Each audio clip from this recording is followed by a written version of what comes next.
Hello, welcome back to another episode of the Film Hackers Talk Show. Happy Independence to you and yours. Happy birthday, Bana Uganda. It is our happy birthday and we're very excited about that. If you're one of those people who are like, Uganda and Jikoi, just for today, let's pretend all's well. And in the spirit of all is well, that is the goal that we try to do here at Film Hackers. We have a website with every kind of information, content. If you are creative, this website will definitely hook you up. We profile the people that you need to know when it comes to creative production, when it comes to everything to do with film, and not just in Uganda, but I think we've done a good thing to spread out how far our work has gone. And you can see some of that on the Film Hackers website, the Film Hackers social media pages, and today, and this show would not be possible without Net Studios Africa, Incredible Media, and Garage Group. My name is Maritza, I am your host, and the best part about this Friday is it's a public holiday, so I assume there's no pressure where you are,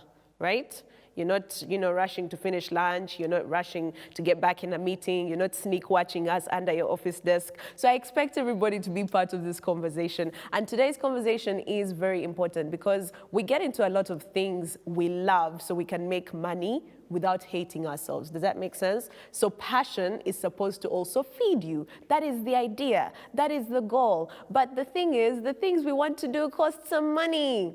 And today we are having a conversation on budgeting and costing in production. The panelists today are go far and wide. Some are on opposite sides. I don't know if we'll need a referee mid-show. We'll see what will happen, but I'm very excited because they are not just decorated, but they are also very talented, and they've been in the industry for some good time. I think I'm the only newbie on this panel. So I'll ask the questions, they'll do the talking, and you can also ask some questions as well. Welcoming to the show, very excited. She is talented. She has, I think, 3 Best Actress awards. It was almost back-to-back there because she came 2015, 2016. Sabula came back 2018, and it was an amazing thing to see. I'm very excited to welcome to the show actress, director, writer. Has she crossed to director? I know she's a writer, a very good writer, but let's speak it into the future. And very excited to welcome the person behind Veronica's Wish. Oh my God, the list is long. You have time? I go through the whole list. I'm very excited to welcome to the panel Nisha Kalema, and she will also introduce herself in a little bit. Hi, Nisha. Hi, darling. She's beautiful. Did I leave that one out? She's it seems so like beautiful. I was enjoying you introducing me, so go ahead. I continue. Yes, please. Nisha Kalema started out in Uganda, somewhere in the corner. Okay, let's move. I was stalling, bro. I think you actually tell us about yourself. So let me not dampen your CV. I can't wait to hear from her. That is Nisha Kalema. I'm very excited that she's on our panel today. And on my right, my immediate right, I am very excited to have with us another decorated award winner. I think people in film just go around collecting awards because every time I have to introduce someone, I'm like, they have this award and that award from this place. So that's a good thing. It's very promising. So an award from Sundance Institute, Durban Film Art, and he is known for works like Reflections, Felicitas, Fable, Divisions as well. Is that 2007? 2008. 2008, yes. So he's been around for a while. He's a creative entrepreneur, a writer, and a director. I am very excited to introduce and welcome to the show Mr. Nathan Magola. Hey. Handsome, why do I leave out the important detail? Young, handsome man, rich, young, handsome man. He's here with us today talking money. And to my immediate left, let me tell you a story about this gentleman. This gentleman gave me so much headache in the name of producer. But all is well because the product was legit, and you can always trust that the work that he puts his hands in will definitely be impeccable. And Discover Uganda speaks for itself. Pressbox speaks for itself. We have producer all the way from NTV. He's also a cinematographer and also a creative controller. Is that what they call you guys? Creative engineers, eh? Creative engineer. That's the man. Welcome to the show, Mr. Sean Stewart Segawa. Thank you. again, young handsome man, still single. Huh? Let's make things work. Break some boundaries. Speaking of breaking boundaries and barriers, someone actually described him to me as a very bold and innovative man. Like, he's a smart man. He's very bold and innovative, and he goes out of his way to make sure that we get premium content. When you say premium content, you think, the camera is perfect. Not just that. Yes, the aesthetics are great, but also the content has value and substance. And I'm very excited. It's an honor, actually, for me to introduce and welcome to the show CEO of Kunta Productions. He's responsible for Dance Off. The list is so long. What's the kids show? I forget the name of the kids show. The kids show. Smart Kids? Smart Kids, yes, Smart Kids as well. Such a long list, and he's done an absolutely amazing job in production the last couple of years. In case you had forgotten, former artists, are we going to tap into that? Welcoming to the show, Mr. Eric Lubwama. Welcome, welcome, welcome. Thank you. I think let's start with you. Give us a brief about yourself, your work as a producer, Kunta Productions, just like a little bit more about you. Yeah, I learned from the streets. I'm one of those guys, never went to school for that. It's purely passion. I had the background of creating things and bringing them to life.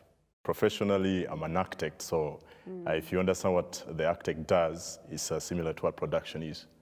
So my inspiration has always been, seeing a lot of Ugandans and Africans on TV. Yeah, I got fed up, not that I don't like them, but I got fed up of seeing strange faces on our TVs. So that's the mission. But then also I believe, Africans, we can tell our stories better because we understand them. Why should someone come and tell our own stories? So for me, it lies at the center of that. And maybe thirdly, the whole Western culture, drift towards Africa. I'm not a fan of that. So I feel like the only way to have impact is through film, TV, and content. Because, that's the new mother, that's the new dad to all our kids, So, yeah, that's why I'm here. Wow. They say it takes a village. He has decided to put the village on the internet. I like it. I like it. Yes, Sean, tell us a bit about yourself. All right. Sean Stewart Sega is my name. Thanks for the brief intro. I'll not speak much because I'm trying to keep the budget cartoon here. So basically, not so far from Eric here. I learned a lot of stuff from the streets. However, as I grew up, I got the opportunity to advance and understand a bigger prospect. Of course, I had to learn and unlearn a lot of things, entered the corporate world, worked with Vision Group before, worked with Media 256, incredible. I've worked with quite a lot of companies, now with NTV. So the journey is good. And for me, I would say I would also want to see the African story told.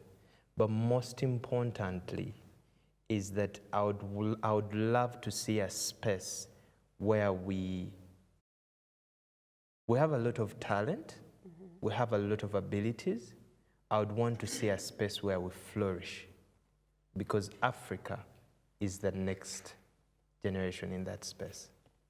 Nice. Thank you for that TED Talk.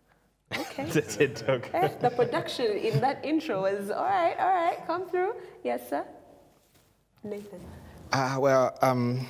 I'm a man of many talents. No, I don't need to brag. I'm just, I'm humble. Yes, so of course, different people know me for different things because in the last couple of years, I spent a lot of my time working in advertising. So I'm an advertising creative. I've been writing commercials in 3 agencies, I think. That was ZK, doing commercials for Zain, UHMG, that whole section get off the section network. And then I went to work at an agency called Limelight. I was writing ads for Stanbic, was that Sadolin, and then UTL. And I spent some time also at Fireworks doing ads for National Social Security Fund and Centenary Bank. But then on the side, I was doing my films because I had a company register called Entice Media Works. So I was doing the films and then also producing commercials on a freelance basis. And after some time, I went to work at Phenon Entertainment. So actually, for the last 5 years until January this year, I was working at Phenon Entertainment as head of video, but I was also writing the commercials. Then in January, I quit and I had registered another company, which is called Eva Juliet Productions. So under that, right now, I'm working on a TV series for Power Magic. Nice. It's impressive. Yeah. Nisha is scared. It seems like whatever he was doing before Phenon, I had no idea I had art in me. So my art started when he joined Phenon. Really? Exactly. Please, tell us. Yes, my name is Nisha Kalema. I'm an actress, I'm a producer, and a writer. I'll not call myself a director yet because, I mean, I love to call myself what I do best, not what I can do. Okay. So, I've had a chance to write 3 productions, Veronica's Wish, Freedom, and another one called Hijab Call, but I did that one in Turkey with some company. Now, what's there to talk about? I don't even know what to talk about, really. Nisha, there's a whole Wikipedia page. Should we pull it out? I don't know what to talk about, really, because acting or getting into the art industry wasn't exactly something I wanted to get into. I just bumped into it by accident, and then everything, not far from what the gentleman there said, everything just started learning on the job, and then one thing led to the other. Why I'm a writer now is because I've realized certain stories, especially our stories, are told the wrong way. And I believe I have a certain way I want them to be told. So the fact that there is a world I want to see out there, that's why I'm a writer, because I want to see my world out there. Yeah. Not something someone tells because they feel that's the perfect way to tell it. I want my world, so I'm a writer because of that. To produce sometimes because we are talented in so many ways, but certain talents are not yet unleashed. So in order to get to what you want or to get the best out of what you've created, you have to, to have your hands dirty at some point. Yes, so you have to do certain things your way. I've only produced 1 production, that's Veronica's Wish, and another one is on the way, Outraged, and nice. Another series coming on the way too, at the moment. I just wish it's not something everyone takes for granted, that, hey, when I have free time, I'll come and do this. So I love the fact that certain people really put their time and effort out there for art, completely 100%, which is still new somehow. People are still taking it as part-time at the end of the day. And that's what I want. That's my dream, maybe. I like that. And that's the wish. I find it very interesting that every person seated here today has highlighted their focus on the art. And to be honest, that is how us as artists have been hoodwinked into doing jobs for free. So this conversation is very necessary. Yes, for the love of art, but does that mean you should sleep hungry for the love of art? Does that mean you should sleep hungry for the love of telling the Ugandan story? Let's talk budgeting and costing production. I'm going to start with Eric. Yes. Kunta Productions has so much work under its belt. Yeah. So much work. So for us on the outside looking in, we have decided you're rich, you make a lot of money because you have a lot of productions. Right? We are outside looking in. And my question to you is... when I'm going back. My question to you is, what does budgeting entail for one production? It doesn't even have to be the biggest production, but you sit down to, like, this is the genesis. We're starting a new production, and you need to look at the budget, and you need to look at what's going to take from you. What does that process entail for you? Yeah. So, number one, everyone has a reason why they're doing what they're doing. Yeah, so sometimes you need to start from the end and you work backwards. You find a filmmaker or someone who's doing, for us who are doing TV shows, first of all, the markets are different. Yeah. Because at Kunta, we're producing content for Kenya, Tanzania, Rwanda. The clients are totally different and the markets are different. But then you find that, our dream is to be the biggest production house in Africa. If you're gonna maintain that, and that's where you're coming from, then your decisions will be different. There are jobs you refuse to take, there are jobs you will do. But then when it gets down to the budgeting, first of all, it's about the vision of each individual project. No project is too small, even though it's just one interview with just 2 cameras. There's so much detail in the budgeting, to the detail of airtime costs, data, everything that entails that. Because you see, what we do is no longer a pastime. Yeah, it's not just on the side. Yeah. To some of us, it has become the main hustle. So if it's going to be your main hustle, that means you have to play with the numbers to the dot. So if you don't know how to cut your budget well, then there are 2 types of budget. There is the in-house budget, then there is the budget the client wants to see.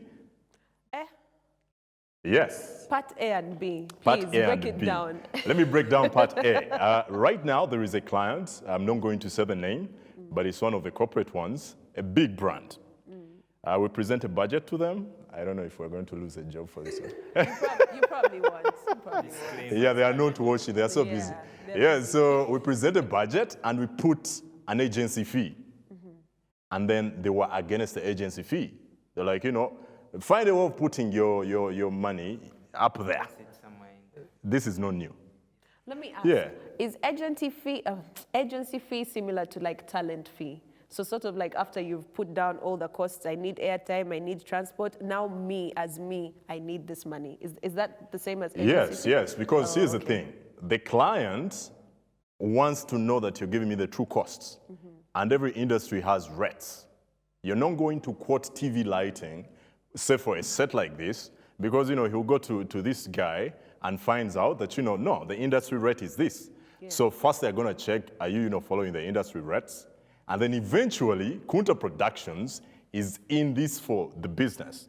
So some clients will actually require that you even quote how much you're going to pay your producers, your directors, your editors, your runners, the floor managers, everyone. Yep.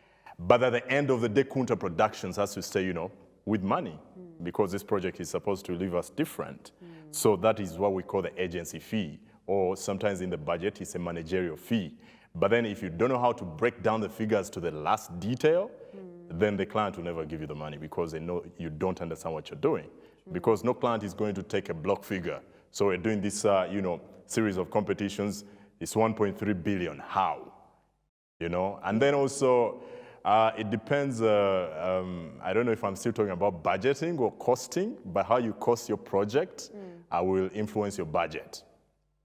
You should have a quick template of a budget that you're always working with, because sometimes when these clients ask for the budgets, they really want them really quick. Yeah. So you should have top of mind the information about, the different moving parts of the machine that that you use and how much they cost, because a client will throw you a question when you're still in the pitching phase, roughly how much is this going to cost?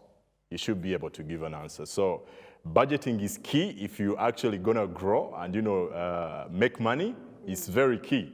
And then you should know the end goal. Which type of production do I want to execute at the end of the day? What's the quality I'm aiming for? Am I shooting below my belt? Or is it to the standards that Kunta Productions is known for? There, you protect your brand. Yeah, and then clients over time will get to know, if I'm to work with those guys, they're expensive, but they give me, they call it expensive. But honestly speaking, this market, in the East African market, as far as Zambia, I haven't met an expensive production house. That's why I like the fact that this guy is here. Yeah. He's going to explain that to us. You're going to explain to us, what happens in that boardroom of the TV station. You mentioned something very important there, and before we get back to it, I want to hear from Nisha. Yes. Was Veronica's Wish your first fully produced film that you produced? Yes. Now, as a newbie, as a producer, because now you are at the top, you have to take all these things into consideration, your people, the costs. Yes. What was your experience budgeting for a production like Veronica's Wish? Well, luckily, I had worked on other productions before, and I realized how difficult it is to work without a budget. Before you know it, you you're not shooting anything because you ran out of money. There was no budget. So at some point, I figured I didn't have enough for I knew the budget I needed, but I didn't have enough. So the fact that I knew I needed a budget of this much, certain things went easy. Why? If I do a product placement here, it's going to cover this, then that is gone. If I do a co-production with someone, then this is covered. Because I had a budget, but the one I'm dealing with, that this is going to cost this, this is going to cost this, is going to cost this. And if I don't have that in cash, how do I resolve that? So that's the part I went to, that I need this, I need sound. Who has the best sound? Quad A. I called Quad A. We made a partnership, so that's covered. A big, huge part of the budget is covered. Yeah. Yet I haven't even spent anything yet. So I kept on dealing with such things. So all I just had to do is how much do I need and how the hell do I deal with it? No, it's okay. No one's Facebook won't come for us. And we're going to get also into a conversation of where to look for the money. But he talked about something very important, the market price when you're budgeting. How do you decide, how do you find out what the market price is? How do you get this information for a person that's just starting out trying to create a budget? Who decides the market price, even in film? Can you answer that? Okay, I'm going to pick a bit of two leaves from both of them, Eric and Nisha. Nisha brings out a strong point which I don't think we should even be contesting. Maybe the guys who are still starting up, but you will not move any project without a budget, be it in your personal life or anything. If you can start it from your personal life, you definitely know for a business you will. Yeah. Yeah. Now, the second point that he talked about, costing, in the middle there, I'm coming to the same point, and I'm saying, for you to determine your market price, every person will have an individual market price. But before you come to that market price, picking a leaf from him, these tips are going to be important. Find out from the people who have been there before. I mean, get on the phone. Anyone there out there aspiring to be a producer, there are tons of producers in the lines, line producer, this and the other. But one of the key aspects of a producer that they will always have to do, whether you assign it to your assistant or something, is to get on the phone and you call Nisha and you say, Nisha, I need to have a conversation with you. I need you to be in an advert, or I need you to be in a TV series. This is the number of days I'll need you. This is what will be provided to you. How much will you charge me? Then you write down those simple basics. That's still in the process of budgeting. Yes, you're coming to the budget. So you call a creative director, you call the grips guy, in the beginning you need to know the structure. There will be different structures, but as you go along you will learn. A commercial will have a structure different from a TV series, from a feature film, from what you budget if you're doing something like a season or 2 seasons that you're taking to the TV. You need to look for that information. The third tip on that, after you've done a budget, you've found out the costs, have a minimum standard. There is what you call a minimum standard. What's that? Eric, let me give you a good example. If Eric says, you need him to film an interview, an NSSF interview. According to his standard, he will say an NSSF interview requires me to have 2 cameras, a sound guy, and a lighting person. Okay. He knows from the initial conversation of what he has had on the phone, he knows the costs of those, which brings him down to say, I want $1,000 as a minimum standard. Your starting phase. That takes away the issue that he mentioned. If a client on a Snap calls you and says, I have an interview tomorrow, how much roughly, before you even send me the quotation? When you know your minimum, you will say it. I started with a minimum of 500K as a single person to step on your set. It went on growing as I realized certain things as they went on, said I can't be the cinematographer, the director, and the camera. Okay, I need to add people. Then I moved and I moved until I got to a standard where if you called me and you said, Sean, if I need your services for this, I will give you a standard. And I will tell you that standard constricts of X, Y, Z that I can be able to fulfill. So are you saying that market price either grows with the person or the industry? How does, because yours It grew eventually because- grows, but you need to have the foundation of how it grows. That's what I'm saying. That you need to know what the people out there have, set your minimum as a person, because all of us here will not output the same quality. Can my market price be the same as Eric's or be the same as Nathan's? How do you determine that, this is my league, and then this is my league? Yeah, I think we're confusing two things. Market price for how much a job costs, and then there's what they call the standards in the industry. Yes. Yeah. So there are is some he items that should be explaining the the same standards? cost as his. No, he's explaining how he values himself as a brand. person, Yes. okay.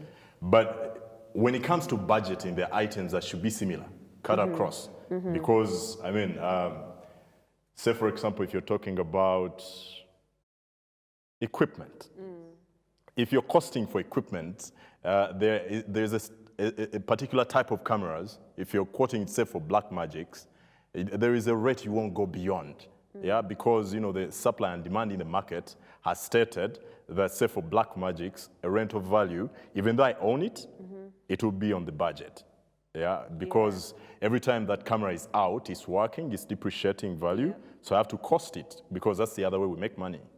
But that item shouldn't go beyond 300K, for example. So if a client finds it at 600K, Vary based on the client, because I think we've seen that happen where you'll charge a particular client a bit more for certain equipment because they have the money, and then another that's client. unprofessional. That's it cut or out does it not unprofessional. happen? I think you can't charge a client more for the equipment, but you can charge more like for the human resource. For the human resource. Yes, So- because that one, a client can't contest it. If I'm telling you that So to does edit, it not happen that if they I'm telling you increase? that I edit something for 2 million shillings, that's what I charge. You can't contest that. I mean, if you can't pay 2 million shillings, find somebody who can charge you what you have. So like the human resource, they can't contest that. So it's these things that they can go and buy, or they can call somebody and ask. They are the ones that they contest. Okay. They're variables, but you see, he's very right. Because you see, an editor or a DOP, who went to Malaysia, invested, they came back with their degrees whatsoever, and me, a Chana Mukaka guy, who learned on the street, we might be valued differently. But you see, you won't value that editor, even though he went to Malaysia, if your work is work. If it's fake, you're not going to fool a client. Yeah, but he's right. There are variables that can increase actually your budget up, and the client can never contest against what you're charging them. I like that we've talked equipment, human resource. What do you, as a producer or as a creative engineer, the word is stuck. As a creative engineer, what do you consider when you're budgeting besides, actually not even besides, even inclusive of that, equipment, human resource? Because the thing is this, that I don't know whether somebody talked about it, that when you're budgeting, there's two things. Your costs, like the actual money that you're going to spend. So once you know that, then the other thing is just company profit. Which, is it the one that Sean was talking about? Agency fee. The agency fee. Guys, I mentioned in my profile, we started from the streets. And when I said I need to see a better Africa, it's because there are certain things we need to learn and unlearn. Over the course of the years, I've seen salespeople, I've seen producers and directors walk to a boardroom or somewhere and they present what you call the block figure. Boom. Yeah? And they threw it out there and they said, client, that's what I'm going to pay.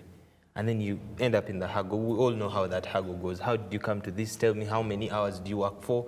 Can you, they're trying to find a way. Now, I want you to note that in the next, and mark this word, in the next 3 years, or even less, no one is going to be able to walk into that boardroom and fool a client, which means we need to clean up that section.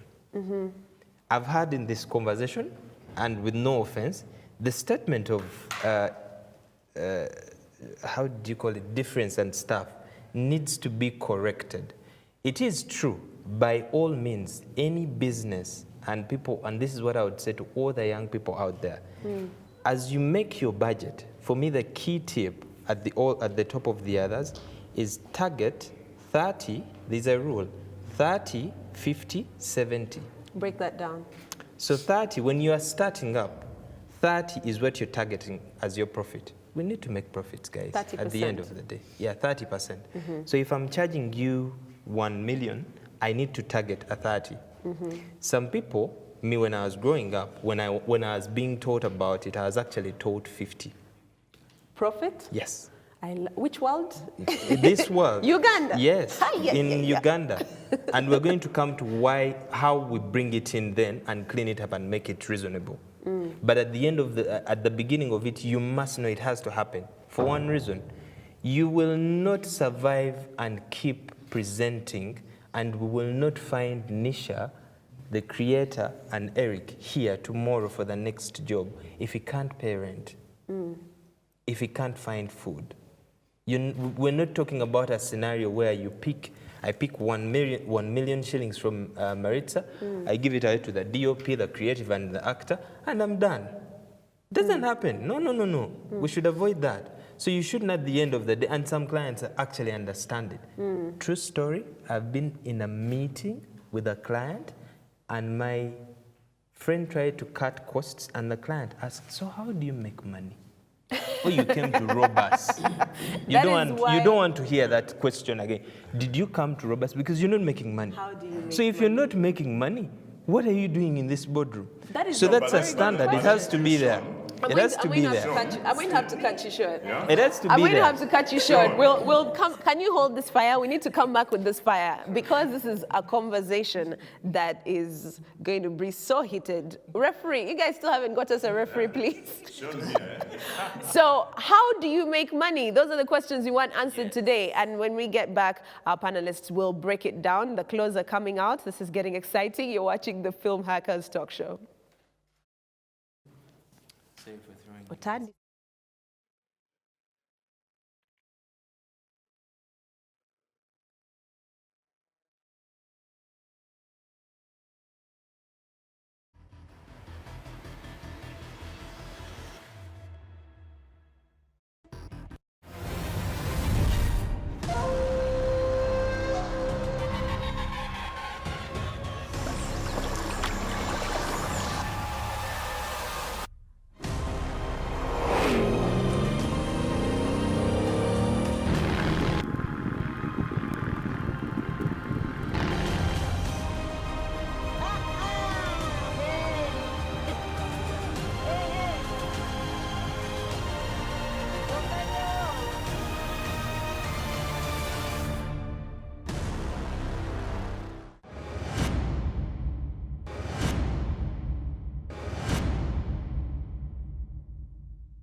Over 80% of Ugandans have no access to electricity, and using kerosene and open fires make daily tasks like cooking, studying, or running a business quite challenging. M-KOPA is here to change this narrative. M-KOPA Solar Uganda was formed in 2013 at the base of the Nile River in Jinja, and has now expanded to all regions of Uganda where we have 21 shops. M-KOPA envisions a world where everyone has access to clean, affordable power.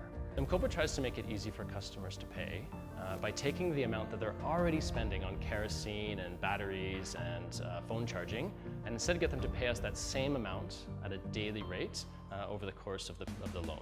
And so how we do that is we ask them to pay us between 2,000 and 3,500 shillings a day using mobile money. After the customer has paid off their first loan, they have a credit rating with M-KOPA.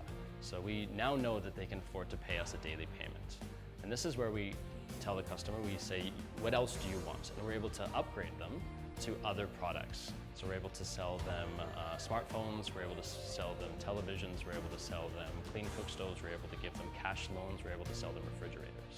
So M-KOPA Solar Uganda has sold to over 100,000 Ugandan homes. So each Ugandan rural home has about 5 or 6 people, which means that literally 500,000 to 600,000 people last night had electricity because of M-KOPA. M-KOPA an amazing client in that they're helping reduce the power gap and bringing accessibility of power to over 30 million Ugandans out there. The relationship with M-KOPA started in 2013 when we opened accounts for them, and it has grown from strength to strength. This relationship has also extended to their staff members, and we're in the process of putting together workplace solutions for their staff members, because it's very, very important to have a happy workforce. I believe this partnership with M-KOPA has brought about a real transformation in people's lives and brought great impact to the communities around us.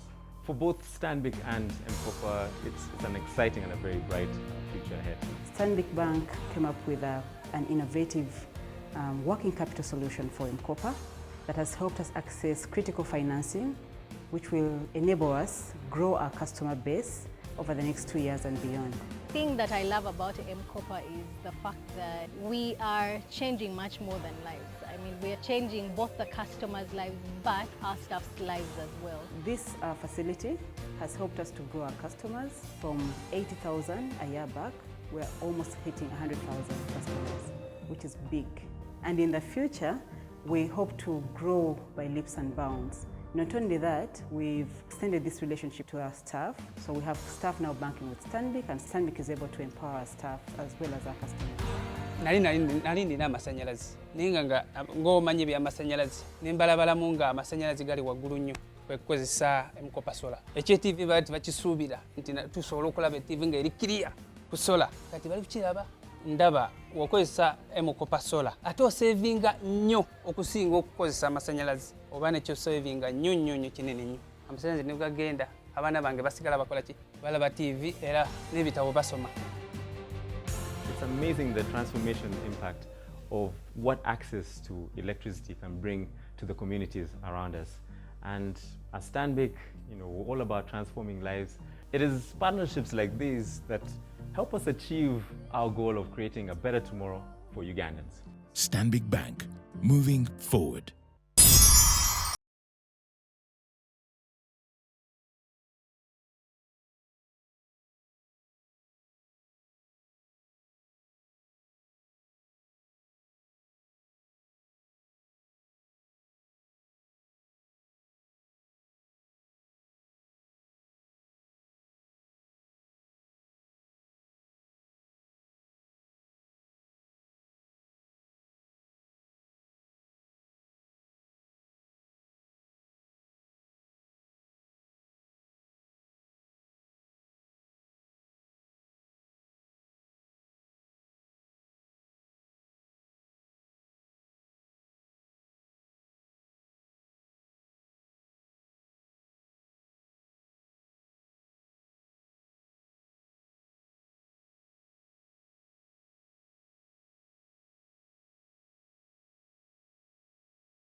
Twandibadde tumuzimba entalo munda mu mutima gwo zirwanise ojja siwangula obudde obutalinda tebulinda ebikolwa byaffe abantu twesseemu amaanyi tuyambagane wekisoboka.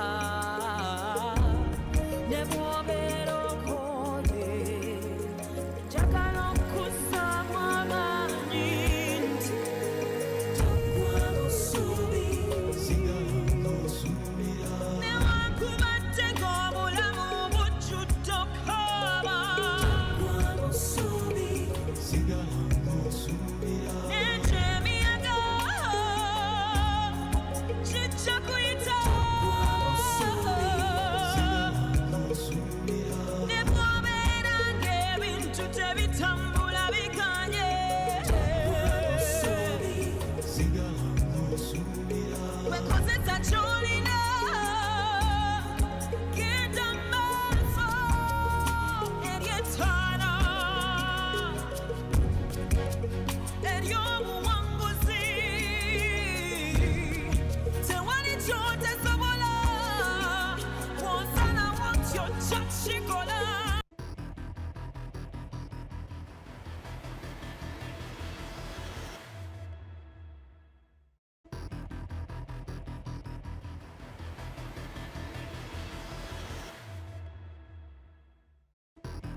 Welcome back to the Film Hackers Talk Show. My name is Maritza. I am your host. And today we're talking budgeting and costing. And of course, you know that Film Hackers is the one-stop for all your creative know-how information. Do you want connections? Do you want to know what's happening in the industry? Do you want to meet the key players, the key stakeholders? You can absolutely do that on all our platforms. And this would not be possible without Net Studios Africa, Garage Group, and Incredible Media. Now, our panelists today, things are getting hot.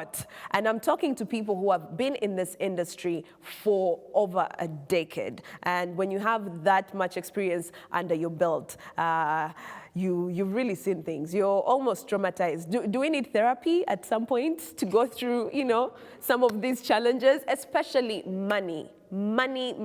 Before we went for a break, Sean was breaking down for us in terms of budgeting, the 30, 50, 70, and I think you had sort of explained how the 30 should at least be a consistent profit for whatever budget that you're putting out there. And we had Nisha, who had several concerns with that theory and method. Well, what he's talking about is not wrong, but the problem I'm having with all the gentlemen here, they're talking about a client. A client. So, client B, client C. So what happens when you're the client? Let's actually talk about that, because I want a clear breakdown. I'm on the outside. I've never seen a budget for a production, whether it's a TV show, an advert. You call me and say, I have a 50K. Can you voice this for 2 minutes? And that's all I'll have to do with your production. Yes. So for someone like me who's never seen it, Nisha, you did a whole film. Yes. It's not like someone came and said, we have money for you, make us a film. How did you look for the funding? How did you create a budget? How did you decide this is how we're going to find money for this production? Okay, well, why I wanted to ask about the 30, the 50, and what else was 70? The 70. So it's your own production. Maybe you're investing in your money or you're getting someone to fund your project. So are you putting that 30, 50, 70 as part of the money you're asking from the co-producer you're producing with or the executive producer? That was question one. Two, if I start saying I'm quoting this for a client and then I have a certain amount for the in-house and the outside house, when you were the client yourself, how are you dealing with both budgets? Because at the end of the day, one budget is bigger than the other, right? When you say you're the client yourself, you mean you're the one looking for funding. The Yes, project is your the project is, you are the project. The project is yours. Let me ask, when you're doing a project, you want to make money. Yes. So why don't you consider the 30, 50, 70 as part of the profit? The way he was discussing about his plan is he gets the profit from somebody else. From somebody else, and as opposed that wasn't to the the case. product? No. So I want to know where you want the profit to come from. Should the profit come from after the fact, once the product is out, or from the initial funding of the product? That's why I wanted him to clarify, just in case it's not someone's project. You're not just hired to do the job when you're the one hiring someone to do the job, because there's that part too. If I am the person, You're the client. You're the client. If I am the client, Yes. If the production was yours and no one, you're not giving somebody a budget. yes. No. You are hiring me to do your film. And now you want to make profits off the money you want to give me. Yes. That's the part I want to hear. You're asking, no, I think I have understood. It came from the conversation where a client asked me, how are you making money, right? As a client. As a client, I think this is an advanced client. First and foremost, I should state that that's an advanced client who probably has money and is bigger. And he understands that the company has to make a profit. The beginning guys don't usually get it, but the other guys will understand it. And he's not interested in how much I am making. It's simply the issue that you mentioned of 2 budgets. There was a mistake in that meeting. Someone presented an in-house budget. That budget doesn't actually need to go to the client. It doesn't. Yeah. It stays with Eric. You present this budget, which you know, cost price, I am assuming we know cost price and selling price, which you know that the cost price, when I take off what I am going to use as production costs, this is 30% my profit. I still Have have you money. understood now? Now, how do you quote that? I have a question. How do you quote that 30% on a budget? Because earlier you had said they asked you agency fee, make it disappear. Fix it in. Yes. How do you quote that agency fee? And from your description, it kind of looks like the in-house budget is Maritza without makeup, and then the budget you give the client is Maritza with makeup. No. So We should refer to them. explain the disparity. So here's the thing, yeah? It depends. You see, we're seated here, but we deal with different, types of productions. In the world I come from for TV shows, of which we've done, I'm happy to say we've done the biggest number of TV shows in East Africa at the moment. But you see, the scales of these productions are different. You find a production that sometimes can stretch to $1 billion. You work with percentages. Your agency fee is a percentage. Now, that's an international standard. It wasn't invented by myself. Do the percentages come after you have been told this is how much you have, or do you present the percentages when you're asking this is how much I need? This is how much it's gonna cost me, plus the grand sum should have your percentage, because you're not gonna fool the client. Why are you doing this for me? So you can't start hiding things. And so many young people are doing that out there. So many people who quote. The client will see your lies, and then they will go for someone else who is clear. And then sometimes you need to define who you are and the level of quality that you deliver. I want that clarity. Because ideally... We are missing, you know what we're missing? We're missing that clarity. I feel like we're speaking in producer code.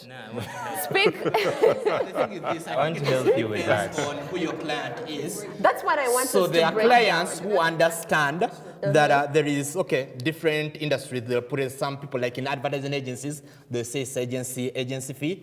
Some other industry, they say it's a management fee. And then in production, to be like a production fee. But then the thing is this, like Nathan, I own my own production company.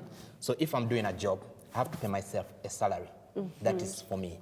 But then there's got to be money going to the production company, because some production companies are owned by different people who are not even involved in the day-to-day running of the company. So the way production companies make money is actually two. Actually, not just production companies, but even agencies, whatever. The percentage and then everything that you quote for. You have to put a markup. You have to mark up each and everything. I don't believe in that. We're dragging a on the markup, you see, percentage this thing. is why, Nathan, you're the reason why we have failed to standardize this industry. You get it? You see, guys, don't put markups on a camera. Yeah, because the client probably has been approached by him and by the other person, and they know. You're not fooling them. They have dealt with different projects. What you can put a markup on is intangible items that are only particular to yourself, like skill. This is the thing I'm saying. Yeah, that so if as you're a camera charging- is 100,000 shillings, a client has given you a job of, say, 20 million shillings. No client is going to contest 50,000 shillings that you put up as Why are you putting it markup. there in the first place? Why am I putting it there? Because I don't want to have to put miscellaneous. Because these things, when you're budgeting, So that's how when you you're gloss up. budgeting. Let me get this straight. Let me get this straight. So that glossing up that I was talking about, that's the But marking up like of I've said, equipment. I come from Glossing- a background of advertising. Glossing up the That's budget. how the to remove advertising works. agency fee. That's Chiayi budget. Then, That's this is why- Buyai. And I mean, like, You see, you know, you everybody can't does sustain whatever a that- business. Eric, this is why I want to break down. I want to break down. That's why I wanted your breakdown, as you are the person looking for money, right? No one came to you and said, "Give us Veronica's wish." He has explained that he's going to make money from markup and The commission. the commission from the client. How, when you're budgeting, do you make money? Because yes, you have your costs. The 30% agency fee does not work for him. You have to gloss up the budget. You, as the person looking for money, how do you make money when you're budgeting? For starters, you asked me how I budget. I budgeted my film, the whole film. For starters, everything begins with what kind of script are you working with? There's also that part. Because if you're working with, if it's let's say it's a village setting sort of film, what you're going to spend on that is not the same as you're going to spend on the urban kind of film. So that also matters very much.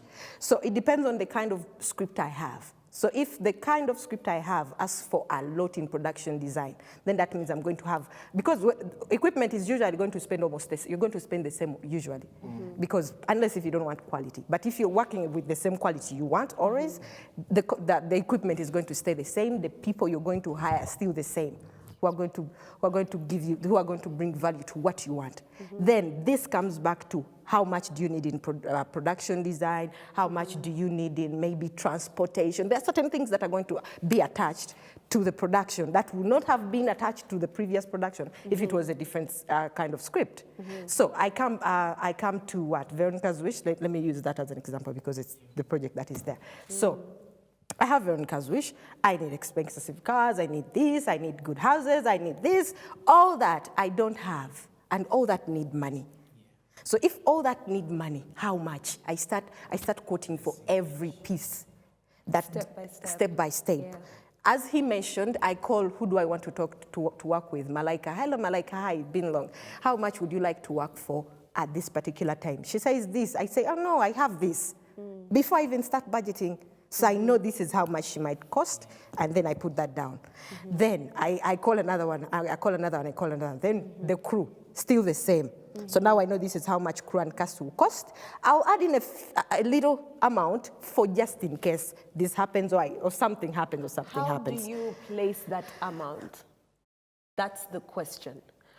How do you place that amount and how do you expect? Because the idea of budgeting is you also budget how you're going to make the money, right? So how do you place that amount of just in case something happens? Okay, me, how I do it, after everything is, after everything I is assume paid even down. investors want to see those numbers clear as day. So how he hides it. That's exactly why I want the explanation. I'm going to tell you. It's glossing up. It is glossing, like, you know, you make it look pretty. Honestly, you're misguiding these young people because now they are not going to have a standard to follow. So, okay, we'll get back to that. So I want to hear, how do you make money when you're budgeting For like starters, that? his way is so wrong. It's so wrong. Advertising. Anyway, it's advertising. The standard of advertising. Exactly. And that's the thing. So many times, whenever you're doing a budget, you're not going to be on the dot for every line item. True. Some of the line items, you're going to spend less on them. Some of them, you're going to spend more. So where does that money, if you have to spend more, where does it come from? Because so many people don't want to see a line item miscellaneous. Or if it's there, you have to take it back. They don't want to see it. But we've established that things like equipment cost the same, are usually standard. No, they're not standard. This is the thing. It depends on where you got your equipment. Okay, relatively, you would think that, you know, when you're seeing a camera on the internet, it says 9999. But it depends on where you're getting it. If you're getting it from, say, Dubai, and someone's getting it from the United States, by the time it gets here, it doesn't cost the same.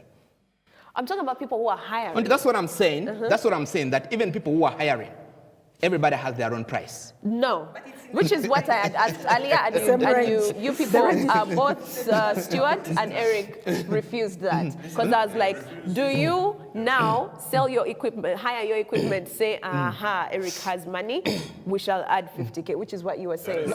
No, because this is the thing. I've been doing events for the last 5 years. So many times I have to do, like, say, 6 cameras. So I had 2 cameras at Fenon. I go and hire 2 cameras from Patrick, the Muzungu in Bunga. I get some 2 cameras from New Vision. The rate at which I get the cameras at New Vision is not the same rate at which I get them from Patrick's. Now, that's what I wanted to hear, the reality of the situation. There's the ideal of it's wrong to mark up, you know, like equipment price. As ideal as you said it, equipment price should be the same everywhere because the equipment is the same. So you keep saying that is so wrong, and he's saying this is how the industry has been working for me. Please present your point. Okay, so here's the thing. Don't get a client as good as you are to execution and you put all your life's dreams in that budget. Because you know this is, you're charging Red Bull, yeah? So they should make me rich, so I'm going to quote 20 billion. Yeah, let me make the camera be 700K, yeah? I feel like that's so wrong. I think what we need to be passing out on is how do you do the budget? Number one, you need to have your entire team on board so that everyone actually submits items. then you need to be well informed about the market, you know, and what are the average rates of, you know, some of these things. You get it? So that even though you're doing the markup that he's saying, it's not just a greedy, glossy, dishonest way of charging your clients. Because trust me, dishonesty, me, I'm personally against it, and it goes a long way, but they will get you at some point. Be honest. For us, how we budget at Kunta, first of all, we begin with the Dreamer's Wish budget. What's the Dreamer's Wish budget? Part of, you know, like a clip that just aired, we wanted a shot of the River Nile. We had a choice whether to use a drone or to hire a plane. We hired a plane. But you know, that was informed by so many decisions and what we wanted to achieve. And we actually put it in the budget and made the client see why we want to do that, why it would add value. You can do an overhead shot while standing on a tree, you know, climbing a tree. Or a toy one, or you can jump off a roof and you get the shot. But the one with the plane with, you know, thousands of, you know, feet up is different. And, you know, you start to show this client why you want to do that, why you want to shoot this clip on water, but specifically a portion in the River Nile that has green, you know, a green color on it. It's going to speak these volumes. So there is the wish budget. And then the wish budget is supposed to be connected to the output you're envisioning, the quality of the work you want to deliver. You let the client know. Because some clients actually now for Kunta, they have accustomed themselves to asking, can you give us 3 budgets? Class A production, Class B, and worst case scenario.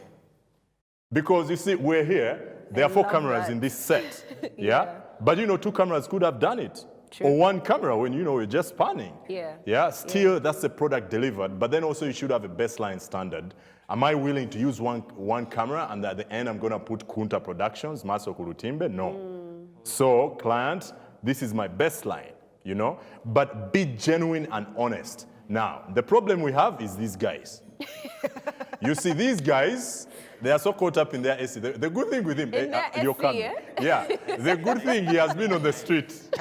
He has been on the street before. Some clients, because Production House Z went there and quoted, say, a talent search, for what, 500 million shillings.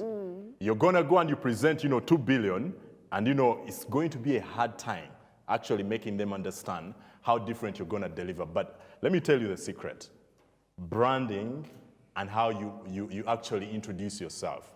You don't have to have done so much work, but the way you show up to a client will actually, it will say whether you look the money, you're asking for billions, but do you look like the billions? Go borrow a suit. Go to a graphics guy, Mukabirire, let's do this car proposal, let it have bukalas, let it be tasty. Go to NASA Road, cut it. They're asking you for a synopsis and you're sending a black and white paged thingy. And at the end, you're putting billions. Exactly. The way you present yourself, get bad days. I know you're still alone, you're the producer, you're the director. Don't say, yes, I'll do the budget. Yes, I'll get the camera. Say, the team will. But you know you're the same team. You are alone. A company, you need to be smart. You get it? So and the boardroom is with these ones? Yeah, it's with these ones. The way you present yourself, your profile, what you've done, how you document yourself is going to add so much value to how much money you're asking. That is such a heavy tip. Sean, over to you. Now, this guy has hired all his, not hired, has gone to NASA Road, done his production, brought his 2 billion to you as Sean at NTV, all right? Let's talk about that. We, as UCC actually, did, was this in 2006, when they required that 70% of content, broadcast content should be Ugandan, or at least speak to the Ugandan audience, right? With that kind of demands, not just from Ugandans, but also the bodies that run broadcasting, when a person comes to you like that with 2 times, 3 times, what's 500,000 and 2 billion? with like maybe 4 times, yes, 4 times the budget of somebody else, and they break it down for you, make it look nice. What is happening with the team in the boardroom? How are you deciding, let's go with 2 billion, let's go with the 500 million situation? How are you deciding that this is something that the Ugandan people want to see, you know, based on how they're going to execute it, and also based on what you've seen in their presentation? And, you know, this may be costless, but I think, what's that thought process? I want to know. Okay, if you presented me with the two, the way you explained it, I'm assuming that person X and person Y both have productions they're going to produce. And you want me to choose who I will likely take on. The idea is it's the same production, just yes, one costs just more. one costs more. Usually the logic is supposed to be that part of what he's saying, you can't go too low because I expect you to make money, but you can't go too high because it's unsustainable. At the end of the day, if you bring your production to the TV, you need to make money, I need to make money. We both invested. You've invested in your team, I've invested in my infrastructure. Yeah? So there's a conversation around me, you, and someone called a sponsor. Because we want to do Veronica's Wish 1, 2, 3, 4, a sickle, correct? So for us to do that, you've done your initial investment. We need to drag a third party whose ideas are similar or they want to pass a message on, and so we will bring them together. Now, if we're going to go to MTN, using as an example, and we say, MTN, I want you to give me 2 billion per month. We need to extrapolate this further and understand, shall we be able to make 2 billion per month from MTN? Do you put that in the budget of how you will be able to make 2 billion from MTN? I'm answering the part where He's the client. I am in the boardroom. Okay. You've brought me. Eric has brought me, and a person Y has brought. So Eric has 2 million, and another person has 2 billion. And we need to choose. And you're asking me what is happening in my mind at that stance. Yes. If I initially had a plan to run, because as you do a budget, you also have a plan for a year or two. If my plan was to have season 1 of that product called Kunta, and season 2, and season 3, I need to start thinking, can Kunta produce season 1, 2, 3 at 2 million? And then I bring on MTN to add me 2 million so that we both can make money? Or is it possible for MTN to give me 2 billion? And I think that's where we need to strike a balance in the middle. Because 2 billion may become an extended, unsustainable thing. Never forget, the industry evolves. Yeah. The one element we can never hold and keep is that time factor. It will evolve. Tomorrow there will be another. I mean, it's the reason why we have people moving up and down, yeah? So at the end of the day, if I want to constrict it, it's likely 2 billion will constrict it to one season. Interesting. So And 2 longevity million, is one of the things you put in consideration. Yes. Unless if in my boardroom or whichever we were, we have agreed and said, you know what, we just want one season. But if he talked about, is it a product that the audience wants?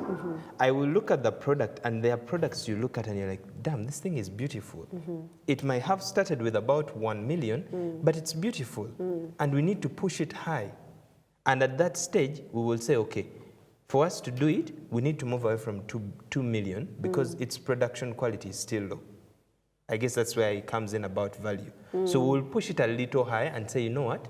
Let's help him. Let's bring MTN on board with 2 million and instead decide to run it at 4 million or 10 million. How much will he make? That's another Yeah, question. That's a question. That's a question you come to later. Can I just ask him just one question? Yes. Please, because you see there are guys out there who are watching this stuff and they want to make money. Yes. And some of them have produced stuff. It's on their computers. They don't know how to approach a boardroom. I'd like you to be open and clear about how a TV station squeezes juice out of content beyond the money that is coming from. We are using MTN here. Beyond the money that comes from MTN. Because from the way you explained, that looks like a decent deal. And you see why he's stretching? That looks like a decent deal. He knows it's a very uncomfortable question. Because you see these guys and guys who are producers there, you need to hear just beyond the money. Sean, be honest. So So let me create a context for you. Even He gave us the context. Yeah? Now no, he just no, the needs to tell us context for the truth. producer. I brought my show, it's called Maswanku. The quality isn't A-class, but you can see it's going to trend. Yeah? Because there is a property actually that was maintained on NTV. It wasn't bringing in a lot of money, but it had a lot of eyeballs, viewership. And you could see everyone struggling to place adverts within that block of time. You could actually tell these guys are making money. But you see, okay, I won't talk about what happened, behind the scenes. We don't need that here. Yeah, so Yes, sure. talk Tell about them. that scenario. The reality. The reality of value beyond producers, beyond the content, because producers are downplayed sometimes in the boardroom to say, no, this won't make money. Yeah, so we are going to pay you these little peanuts. Okay. Speak not just for the big productions that air a lot, but also for movies. Yeah. Yes. Okay. I think his question is coming from a very solid background. Hence reality. Now, That's yes, what we want. reality. The question, I want to try and bring it still into the frames of budgeting, yeah? He's asking, if you went to the boardroom, how do we come to percentages? Someone mentioned Yes, percentages of how you make, and I'm going to speak. I'm not speaking on behalf of any particular TV station, Speak for but the I'm going to industry. speak for the industry. So, and this applies not just the TV station, but it's also going to apply to you in your own company. There are TV stations that are going to give you a percentage of saying, give us, when you bring your product, when we bring MTN on board, we need to do what you call revenue share. So revenue share is we are agreeing, we want to give you, some people are going to say 30, we retain 70. Listen, I'm giving examples. Wait, let me Other ask, in that companies- example, in the 30 and 70, Why do are you even then... using that example? No, I'm let still me, I'm still in the- driving. There are many. No, there are many. 30 is for the... So in There are many. Answer, help me Listen. with this. So 30, 70, if the station that has brought the sponsor keeps 70, do they also assume production cost, or it's just 30, 70 after the fact? Interestingly, it varies. I've seen a contract that says if you bring the sponsor, you as Eric, you take 70, we take 30. Okay. And they also will tell you, if we bring the sponsor, we take 70, we give you 30. Do they Number assume two, production costs? No, Sure, they have. I'm uncomfortable by the fact that in your example you're using 30, 70. Like I said, disclaimer. Why are you using 30, 70? And you're putting the 30 on the side of the producer because you said you're speaking for the When industry. you produce your whatever, when you produce any kind of content, you would be crazy to think that you're going to get your budget from the one station that you sell it to. Because That's not the case? It's not, because you're supposed to, when you're getting into content production, you have to understand that it kind of takes a long gestation period. That you could even take 10, 15 years before you break even. So don't expect that once I produce a movie of 20 million, NTV is supposed to give me 20 or 21. So who's making the money? This is the Who's thing. This is making the the thing. money I'm off of the supposed to production? sell. I'm supposed to sell my movie to NTV. If we have agreed a license period of 1 year, I get the movie from there. I go sell it to somebody else. I keep going like that. I don't expect to get all my money from the same source. It doesn't work anywhere around the world. Nathan is right, especially if their contract isn't, airtight. Good. If it's not airtight. I used 30, 70, and I am also making a disclaimer. If you went out here and you checked, there is 30, 70, there is 60, 40, there is 50, 50, there is 80, 20. What is 30, All of 70? them happen. No, that is All wrong. of them happen. If there's a TV station doing that, that is wrong. And then the problem is sometimes if you're calling me on board as a partner, Yes, that's a different we conversation. should be clear. No, because you're saying we're sharing revenue, so we're partners, Yeah, right? okay. So can we declare our costs as well? Yes, you Doesn't Yeah. that No also one's- take you- into you define- consideration you define your how costs as the well. connection No one happens? stops Sorry? Because the partnership, from what you're saying, if we're being partners, it looks like they sought you. From what he was explaining, you went to them. No, that doesn't matter. As long as I can come and, I'm requesting for a partnership and then you agree. To a So 50-50. don't squeeze Yeah, me you to can the even do a bone 50-50. that I won't be able to do this thing that we both believe in. Eric. 30-70, very wrong. And I have a Eric, basis why hold. I'm saying that. Okay, after That's that why, I'll also tell you a by the basis way, as producers, have a lawyer somewhere who will help you understand these words. You know, they will put all these complicated, so many pages of a contract. I want to I'm hear- not I want- against TVs. hold- I'm As a matter sorry. of fact, they are my bosses. But I'm sorry. have a finance guy, have a lawyer, understand. You can actually carry them to that meeting. And your sponsor, if you have. If you're the one bringing the sponsor, take your sponsor if you can. Yeah, and then there are so many other arrangements. You can decide to buy airtime. Yes. Again, these guys down. That's what I was You go, thinking you rake about, all yeah. your monies, you pay them. Then there are so many approaches, but The thing is 30-70, this. Sean, never Eric, use that example again in the industry. Eric, I feel like 40-60. Sean. I feel like Sean was giving us the reality. Did you pull 30-70 out of your behind? Have you ever, I have you feel ever, like have you that ever has squeezed the happened. producer to I that want to extent, explain. Sean? I want to explain this. It has. If you're asking Nick- about 30-70, I want you to be the TV station. Why? Yeah? Let's create a realistic road. Does it Yeah, cost but the let's station? also make For the us TV to station drive seem this, like Universal Galaxy. Why? hold. Where their costs Eric, are so ambiguous. Eric, if we're going to run this, we need to drive it home. I am creating a scenario. This section here is TVY. TVY has invested in this infrastructure, all right? They pay for fees. Last time I was here, I explained, for you to create a TV station and run it, fees alone from UCC, Signet, StarTimes is about 50 million. An infrastructure of a TV station today in Uganda that will run a bare minimum standard is 500 million to 800. So this TVY has invested 500 million, right? You've signed a contract. I am the salesman for this TVY, yeah? And you're saying, Eric, if you bring a sponsor, you take 70, you give us 30. 30 is for us to run our costs of daily, correct? We are also saying, if we bring the sponsor, we take 70, and Eric does what? Now, me as the salesperson, TVY is going to call me and say, Sean, you have a target.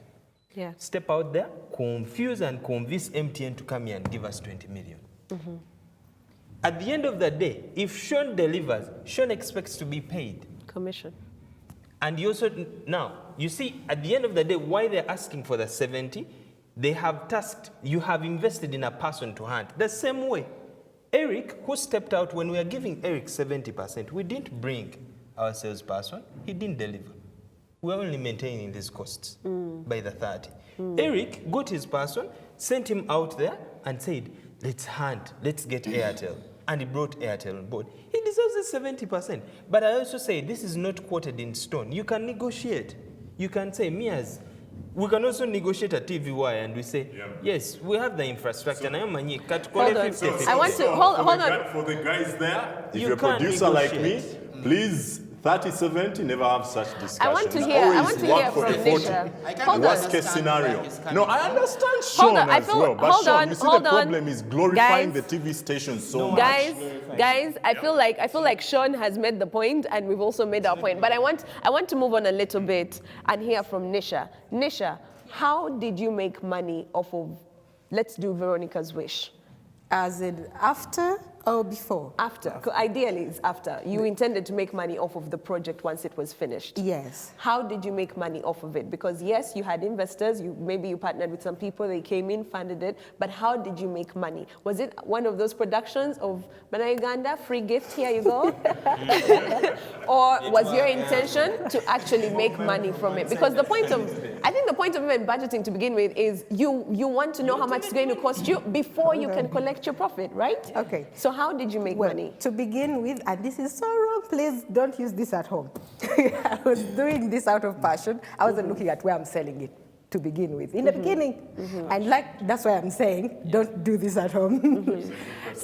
Exactly. So, but after the production was there, I have the film is there, things started changing. I started looking at where I can approach people who can buy this, who can buy that. And at the end of the day, with all these travels I kept on doing, I ended up selling it there. But that I didn't know that ideally before, that you can actually sell the project before you even do it, before even Tell us film about it. that. Sell the project to whom? And when you sell the project, are you selling the rights, or are you selling just... Depends. What I are would you say- selling? When I say depends, so I'm going to sell it to a studio, maybe for just North America. Okay. That's a different area. I'm going to be paid for that, maybe 3 years or 2, and then I come back to Africa. Who am I selling to? What's that? Cote Quest or whatever. Yes, Cote West. Cote Quest, Cote West. Cote West. Cote West. Yeah, that one. So I'm selling that. so I'm selling to them for a period of time as well. But in the same period as the other one, I sold to the other people, and I'm selling to Cote Quest or West, whatever, Cote West, at the same time in the same period. And then I come back, there is Pearl Magic. So these are things I should have looked into before even producing the film, but luckily they came along the way. But these are things you can do way before you even start filming. And I've realized you can make money before you even film the film. True. Yes, and you won't even spend a penny on your film. I like that. We're about to run out of time, so I want this conversation to not even inspire change, but to lead somewhere, to lead to something. How do we fix the disparities in costing in production, budgeting in production? He has one side of the spectrum with advertising, the way they do things, and this is what works for Fennon, this is what works for you. This is the thing, because I admire his confidence, but then... Me, how I conclude mine on that particular point in filming, first thing we all take for granted is production, product placement. Is the key, very key. Like, we forget that, but everywhere, in Hollywood, in Nollywood, everywhere they use that. Product placement is the way to go. Could you kindly define it? Some people might not what I know mean by product placement. In regards to making money. In regards to making money. Yes. So I'm going to, I write a film about maybe Kiprotich. So I'm going to go to Nike, I'm going to go to MTN, I'm going to go to a bank, I'm going to go to all the people that I know who give money. I'm going to go to everyone who actually bring money on board. And then I'm going to start placing their products in every space that is available. And not to make it too much, I make sure whatever they give me is enough, not to put a lot of products in my film. Yeah. Not to make it like a commercial for everybody. So I'm going to use Renzoli, he's a runner. I'm going to use Nike, not only him giving me the shoe, but the fact that every time he jogs he needs to wear Nike. Nike is going to cover that with a lot of money, because this is a film that is going to go all over the place. Then the banks, it is going to be, I feel like there is no way you can escape bank. Oh, it's on the way, or Coca-Cola, or MTN, people who actually bring money in advertisement. And this is the way to go. And before you know it, bam, your budget is covered with just product placement. Product placement, I like that. Yes, Nathan? Yeah, I was saying that I admire his confidence, but I have a problem with some of the proclamations that he makes, because when Sean was trying to explain how they work at the TV, he was like, no, that's wrong. When I told him how I work, which is based on the advertising industry, which has been in existence since before he was born, and since before he started doing production, he said you're dishonest. I said to him that right now, if you go to a newspaper, they're able to design a newspaper for you. I mean, a newspaper ad, and they put it in the newspaper for free. You just pay for what? For the space. When you go to a radio station, they're able to write, record, and produce a radio ad for you for free. You just buy the what? For the free, airtime. So that's what they use us for. Yeah, so like even if you go to NTV, NTV, they'll be able to design like a quick motion graphics ad for you for free. But advertising agencies are there, and they're still making money. So why do you think? You think whatever clients are stupid, that they could go and get it here for very cheap, but then they're getting ripped off there? No, they are not. So don't say that we are dishonest. Because if I tell you that personally, I write a radio ad for 2 million shillings, yet you can get it for free at a radio station, fully produced, don't call me dishonest. That's just me. I am the for free in that Nathan, situation. For me, let me state Because something. like right now, I want Nathan. Let me state something, Eric, Nathan. I want Nathan to finish his point. I want Nathan to right finish now, his I'm point. producing 100 episodes for Power Magic. The budget for that, because I used a standard budget, a standard production budget, is 48 pages. I had 2 weeks to put together that budget.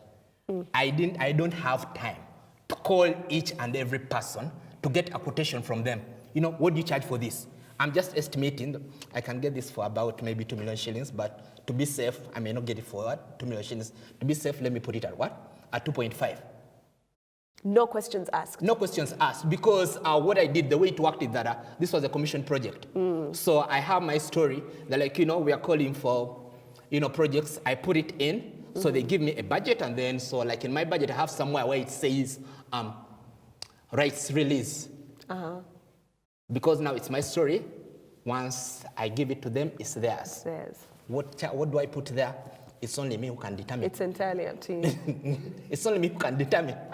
So, like, you know, I've made money from the rights. You know, some things I've kind of like marked up, but that's just to keep me safe. Because for times when I've under budgeted something, I'm safe. They don't want to have anything miscellaneous here. And then there is what? A production fee. So basically how it has happened is that, like, you know, I've sold them the idea, but then they've paid me to produce it for them. Yes. That's how he's making his money. Okay, so Eric, I want to first give you time to calm down. What we forget? I'm some of joking, these go on. things. So me, I'm here on this Film Hackers, not for myself. It's for the young people out there. Times are tough. You know, these things we are doing and what we are saying here, we might take lightly, but there are young people out there, it's shaping them. They're actually writing notes. Please, and I beg you, yeah? Everyone here has experience, and you know, that's where we fetch from. Never be dishonest in your line of business. Don't be unprofessional. And I'll call dishonest the way it is. That is dishonest. So what's your First, wait, no, yes. Elaborate when you let me say elaborate dishonest. Yeah. why it's dishonest. Ideally, if I'm the client, yeah, my relationship with you know, the TV is that it's a beautiful one. But if I'm the client, I wouldn't want a person to do that to me as well. You get it? Because what she said at some point, Like what you don't understand. I'm defining the dishonesty. Can he first finish elaborating? What you don't understand. I want him. No. I want him. I thought it was my chance now. Nathan, hold on. I want him to finish Let me elaborating. finish. Yeah, So the dishonesty. please, once you're making a budget, yes, that's how he does his budget, but I'll tell you, he has dealt with so many clients, gotten away with it. Probably he won't get away with it for some clients. You see, all of us here have experience. Yeah? I told you, we have done the biggest number of TV shows in East Africa. So I also have somewhere I'm coming from, and I've also experienced some negatives of just sitting, listen, dreaming here, Which is fine. 2.5. Don't make what you do. Here, listen. Wait, let him Nathan, finish. Don't make what you do the is Let it him still? finish. I thought it was my turn. Nathan. Yeah? Okay, here. You see, that's the problem. Why the industry is the way it is, because it's so unprofessional. There is no professional ethics. Tulingaba, yeah. That's what I That's want why to you see they clarify. confuse even our hairstyles. They're like, oh, yeah. Here's the problem. Because you're showing up, you're telling lies. You get it, eh? Because you want to become so rich over this project. And then the other problem that I've sensed is the working in isolation. I don't want my team to know how much we are earning. So let me dream of the budget fix this year. It worked last time. Let me do it. Have a team. Have, you know, someone who deals with the accounts. Someone we haven't talked about is someone who enforces the budget. Yes, you're the CEO, you're the owner of this company, but don't hold cash on set. Don't give it out. Get an accountant from Chambogo, respect. An accountant from Chambogo with a diploma. abereka sawo ku set. You know what happens on set? Yeah. This isn't around. We never budgeted. Oh, you start churning up because you're passionate. You want the project Is to that work. not the gaps he's trying to fill in by marking up the budget? If the question is about marking up, his approach is totally unprofessional and dishonest. You don't dream of a figure and you put it out there. But he's He should saying be informed. In 2008, He should be 2008, informed. Hold on. we did Divisions for 8 million shillings. Divisions was one of actually the first Ugandan film to be screened at the Berlin International Film Festival. That's one of the biggest film festivals. Could you kindly say that again? You did what for how much? We produced Divisions, the feature film, for 8 million 8 shillings. million. In 2008. Ugandan shillings? Yes. Oh, wow. And then it went Eric to... is quiet. It premiered at the Berlin International Film Festival. Of course, when you go to that festival, you meet people, they want to work with you. They can't believe you've done what? Such a product. So if he's telling you he wants to do something else with you, you're not going to tell him that what? It costs 8 million shillings. Because to them, hiring a camera for a week is 20 million euros. So if you're working with such a person, you have to come to their level. So that's the thing I told you. That's the thing I told you. That when you are doing something for the World Bank, if you're doing a documentary for the World Bank, even if it really costs you 4 million shillings, when you tell them it costs 8 million shillings, they will think you're a joker. Because to them, they Okay. You're being a Okay. Okay. Now I feel like don't do street approaches where you have to lie. no, it's not like that's the same thing that like when I feel like these That's the points, same- these points have been drilled in for majority of the No, of course, like conversation. even the 8 million Nathan, wait. that we produced, when you see the interviews, we are talking about 10,000. No, but you're so at that. Because even at wrong the business 10,000, ethics. they don't believe you Nathan, can deliver Nathan, what? I want to A ask film of Nathan that one cost. question. Are you a filmmaker or a businessman? Because you're sounding like you're from Chikubo. Okay. Here's the thing. You can't be both. We're here. Okay, I'm going to We are this here point. to This build- point has been drilled in. No. half Nathan the is my friend, conversation. my new I mean, I friend. get that. But here's the I thing. feel like we are dwelling. We are Ideally- dwelling. Eric, Yeah? not to brag, Yeah. I'm one of the most qualified producers in Africa. Yeah, but those ethics, my friend, of They marking are up told. figures. They are told. No, you're showing a wrong discipline. That's why we're That's what failing I'm to saying. grow. This is what I'm saying. That Lies. you have your experience. And then chaps are going to come from you have the SA. experience. They're going to be super, You have the experience. detailed You to have their the budget, experience, which is and fine. projects are going to You know, start going to he has- Kenyans and South Africans. You have the experience, because which these is guys are fine. honest. You know, They you have the say, experience, which this is is fine. what it takes to do my work is going to quote that for you, not wananasudewo busatu You have your experience. Wali I have my nengattako buna. experience. My problem You know? is you thinking your experience is the standard. No, it's not. I'm saying It's honesty not. is the standard. I am honest Dishonesty because I've told is not you a standard in this, business. Whatever. These are international business human standards. resource. Honesty. Eric, There's no standard in the Nathan, human resource. let's get back. Let's Unless get back you to the talk- middle because I feel like I say to you, hold on, there is no Nathan. standard to the human resource because that's why sir, no Nathan, client is Hold ever on, going to Nathan. argue with you This is- about a talent's costs. This is When you're what I producing want us to movies, do. When it comes to the whatever, to the cost of equipment, pretty much all films, Hollywood films, everything, they should pretty much cost the same, less than 1 million shillings. But you know why we have films of 200 million? It's because of the talent cost. Nobody debates about that. This is what I wanted us. This is what I wanted us to focus on because the truth of the matter is, Nathan is not the only person running business like this, as we're calling it, marking it up or dishonesty. It's However we something that choose. clients around here But then, no, understand. it's not standard as well because the same way you're saying he They shouldn't. understand it. Nathan, Like I was Nathan, saying, I don't know who you deal with. Nathan. 10 years in advertising industry, clients understand the markup.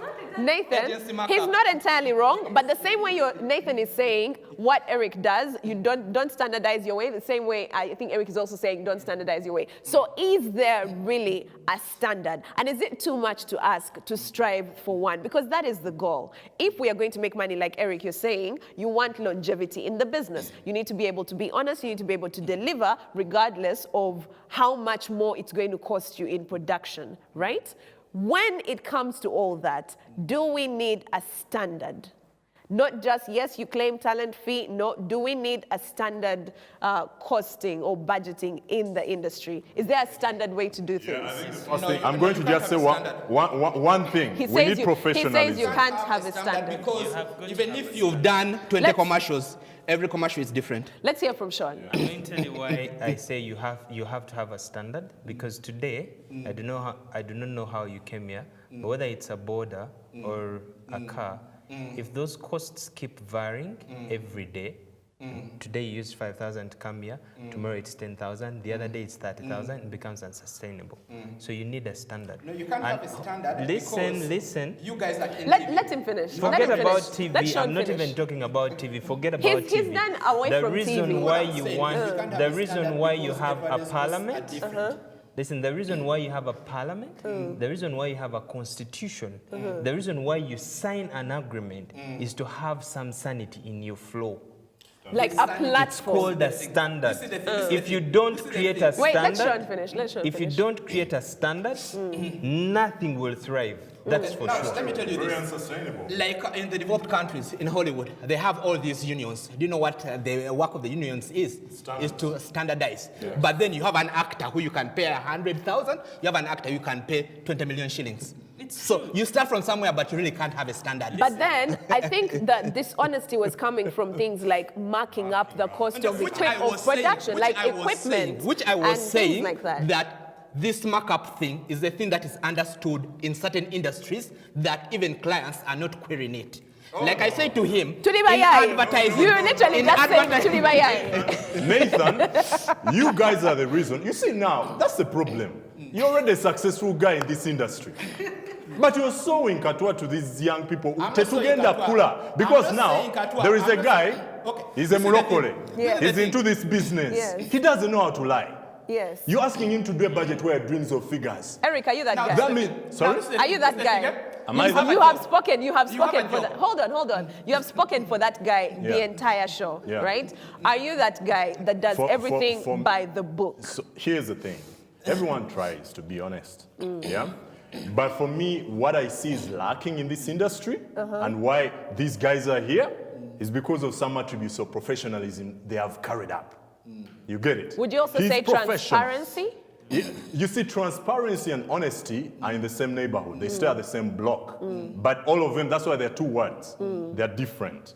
You get it? Yeah. You see, you need to differentiate between a businessman and a creative.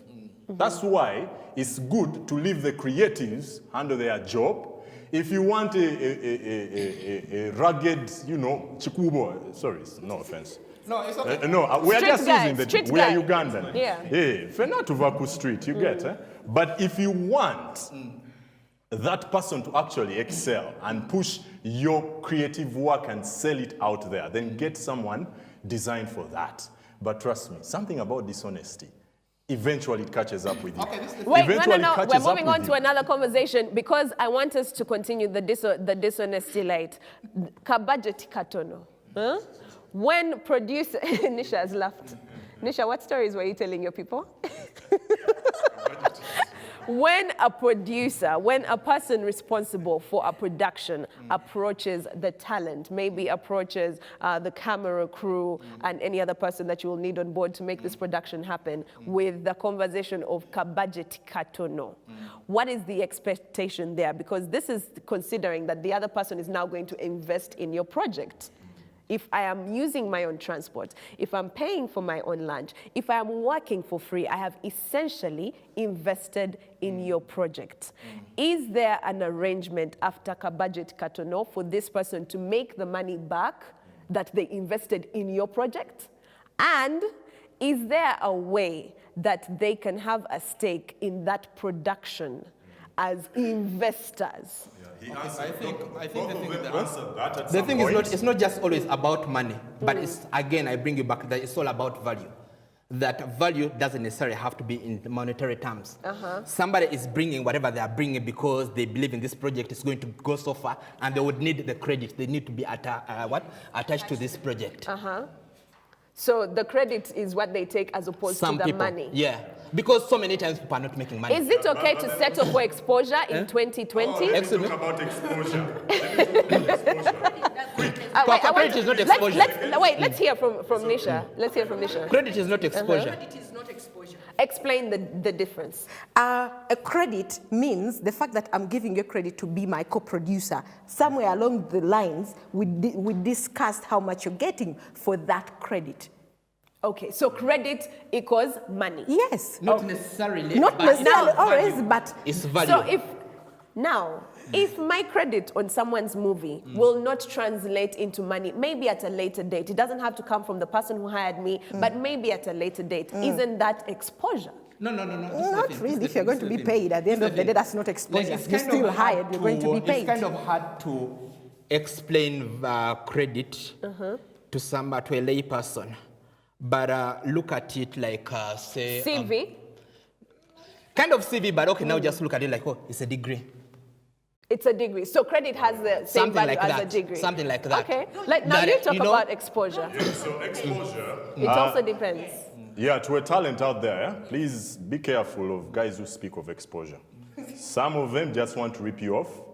They are holding on to money sometimes. But then sometimes the budgets are known there. So I feel like film hackers, we need to make more resources available to some of these guys. All the guys here have markets they know that, buy content. Someone mentioned, you're going to sell a property, like he mentioned, here, there, and there, and there. So the here and there and there is what those guys want. Okay. I'll be willing to show guys where you can sell content beyond what probably NTV is going to buy it at, and how you frame a contract, for example. We can toss up some, draft contracts, draft budgets, so that these guys, can pick a leaf. But the thing about exposure and credit and value is that sometimes the owners of the projects or the producers, they fail to sell the vision to this talent. Yeah, to know that, we're going to take it this far, this far, this far. So can you quote for us your value right now, but we're not going to meet it now. But if you see this and this and this and this happen, selling it here and there, just know we've hit the jackpot, we shall meet that value. Yeah. Remember what and, Eric said? Just lastly, Hold. Let him finish because he won't speak again. Yeah, I won't speak again. The show is over practically. Yeah. Lastly, Go on. actually, if you're a producer out there is something called Afroflix that I'm a part of, that we came up with. Is for any producer in Africa. If you have content that is dope, just reach out to us at Afroflix. We're willing to buy the content. Nice. So there are so many people like that beyond the TV stations. All right, Nisha, also closing remarks? Yes, what I wanted to add on to kabudget katono. It doesn't mean they're not going to pay you. Literally, they are saying tugenda kuseera. Oba, that hurts more. That hurts more. But any closing remarks? Yes, anyway, thank you for inviting me here today. I'm really honored to be here. And thank God I met Eric. Now I know how to call Nathan. He's from Chikuma. Yes. Nathan, final remarks? I feel like the whole science to budgeting is kind of like leveraging your connections. There's so many times you want to do something and you don't have the money, but then maybe you've done somebody a favor and they owe you a favor back, and you're able to Barter get trade. like that. But I like that. Producer Sean? I really don't know what to say, but budgeting, I would say I'll pick a leaf from this whole set, from everyone. I will take his point to start with. You can't be dishonest. That's it's not even just production here. Forget about this stuff. Everything. It's a rule of living, of business. You can never thrive if you're dishonest. Unfortunately, we haven't gotten time, but I would have broken down for you. You don't even have to hide the costs. You can actually spread them. There are things like rentals. People like TV stations hire people. I will hire a camera person. I will pay him 2 million shillings. The markup that we're talking about, I will mark up when I am putting it on my budget, that a cinematographer will cost you 2.5. I am marking it up by 500, which is contributing to my 30% or 50% I talked about at the beginning. I'll put my rental, but I'll also make sure that I want to drive to be able to keep you as a client because I have a bigger plan ahead. I didn't mark it up by 4 million, please note. I marked it up by, and then still in the same regard is don't be dishonest. Don't be dishonest. Always and always from her point, don't assume. I have seen worst case scenarios when you assume Maritza will take 50,000. You reach and Maritza says, I am in Rukunjiri. So to get from Rukunjiri to where you are is already 100,000. And you start telling the client my journey. So don't assume, get on the phone, call everyone, find that. And the last one, yeah, I don't disagree with markup. By the way, About the markup, let's not I get said back markup into it. exists. This is a but rabbit hole. Because we don't have policies that are standard for now, be careful where you want to go. If you want to go quick, fast, these rules we know. If you want to do one job and get out, please charge the guy to be 40 billion and walk out. If you want, keep, And the last one, I will stick with the 50. Whatever you do, any business, try and target your 50%. 50% profit. 50% profit. It's easy. I think all these guys, like Eric said, everyone has, you can pick a mentor from all these guys. And there's lots of people. There's Shafiq, there's, find out how do they do their thing. If you came to me, I'll show you, and it's completely open, and the client will know. Then the Katono thing, my version is different. I'm going to say, Katono for exposure, for a starting person, they've given you their view. You can take it. I think sometimes it's worth it. If you're starting out, you need as much exposure. When you reach a certain stage and you grow, yes, when you're starting out, when you're starting from zero, go on. When you get to a certain level X and you have enough exposure, you will determine your price. My answer to a client who says Katono is, if it were an ad, for instance, I will ask the client, if I wanted more, I'll ask them, how much is your advertising cost? Sometimes you're going to realize that the advertising cost is 30 million, you want to give me 4 million for the ad. It doesn't make sense. I am giving you something that is going to run 20 times on that TV. Yes. So why don't you up? And then I'll ask you, how much do you think this ad, when created well with Nisha and the creative and Eric, will impact the society? You're looking for value.